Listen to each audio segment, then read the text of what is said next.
So the magic of small swim baits. Small swim baits are one of those baits that perch, smallmouth, black crappie, largemouth, walleye, snook, redfish, everything eats them. So always having a good selection on hand is important. But the sizes that they come in make a massive difference. So let's go through what I've brought for today, because today it's all about cold water, early season, and downsizing. And downsizing is the critical part. A good selection of small swim baits is always important because you want to have the ability to match what's going on in the water. So you can see here I've got some opened up, but I keep a variety of colors, everything from highly visible stuff that I would use for walleye to super minnow natural stuff that I would use for just about every species, like that, or to even dark or natural stuff to match stuff like yellow perch. It's important to have that variety because it gives you that adaptability to whatever the fish are feeding on that given time. That's what's important, being able to get it right, because when you get the color right and you get the size right and you get the profile right, it can be just magic. So, throwing a small swim bait.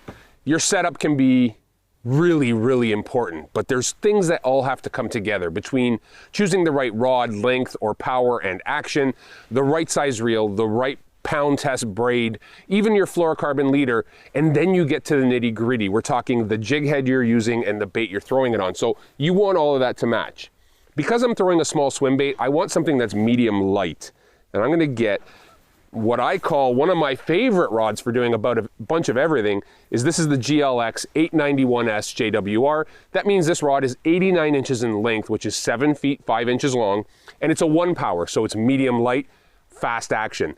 This rod has an incredibly fast tip, but you can see after the 6th guide, it shuts off and it gives me lots of backbone to set the hook and make long, accurate casts.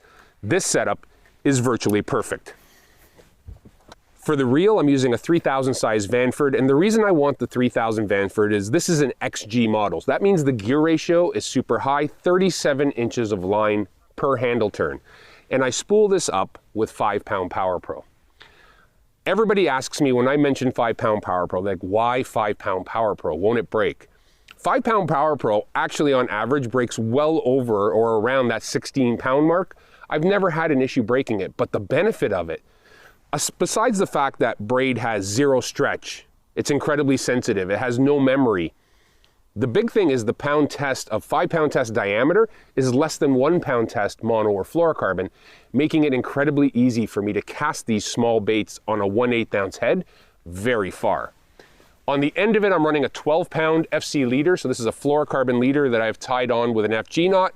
And when you pick a leader length, try to pick between 6 and 8 feet. You really, with an FG knot, it makes it super easy. You can have it down in here when you're casting, and it won't make a difference. If you have that combo, you're gonna be sitting really pretty.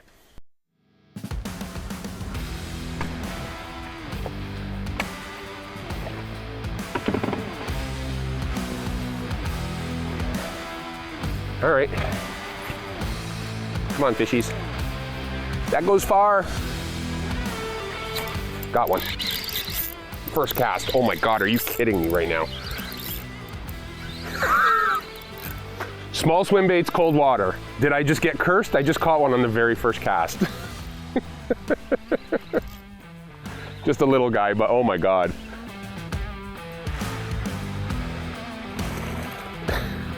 You think he wanted that thing? I think my first pick was a pretty good one on the color and everything. Look at that bait. Like if I close his mouth, he's got the whole thing in there. We'll quickly get this guy off. Good hook. And then put him back in the water. One cast, one fish.